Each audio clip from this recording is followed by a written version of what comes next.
cr101radio.com, podcasts, and more. 70. The Good Neighbour.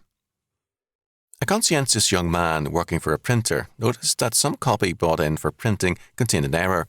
He spotted the error well in time for a correction, but the printer refused to take the 5 minutes necessary to change the plates. "It's his error," he said, "and it's not our job to correct his copy." Technically, the printer was right. Morally, he was wrong. Very often, the best test of our character begins where our normal responsibility ends. The parable of the Good Samaritan tells us much about this. The man from Jerusalem who went down to Jericho fell among thieves, which stripped him of his raiment and wounded him and departed, leaving him half dead. Luke 10:30. It would be easy to find fault with this traveller. He journeyed over some countryside which made for good hiding places for thieves. A man with any money or goods should not have travelled it alone. The priest and the Levites had good reason to leave him alone. It was none of their business, not their job to look after careless or unfortunate travellers. They were good men who did their duty, like the printer, where they were supposed to do it, and no further. The Samaritan, however, had compassion on the poor victim. As a Samaritan, he had no use for Jews, nor any desire to integrate with them. Neither Samaritans nor Jews cared to associate with one another. This, however, was not a question of friendship, but of godly compassion.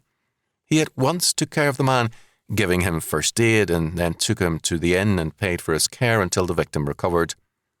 Perhaps after his recovery, these two men, Samaritan and Jew, never saw each other again. This wasn't the point. The true neighbour, Jesus said, was a man who showed mercy and compassion in a time of need. He was the man who did more than his normal duty. It was personal help, and it was an act by the Samaritan above and beyond his normal responsibility. We have an age today which pours money into impersonal and institutional charities, but has little thought for the needs of a neighbour, nor the personal help of a stranger. We're ready to give to the collector for charities who knocks at our door and through a church envelope. It's very antiseptic and impersonal that way. Once we give, we feel it's not our job to get involved with people.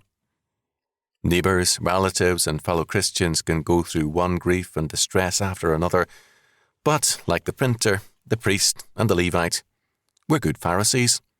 We've given at the office or at church, and our responsibility is ended. The good neighbour, the lawyer admitted, was he that showed mercy on him. Luke 10:37, and Jesus said, "Go thou and do likewise." Until we do, can we expect God to have mercy on us?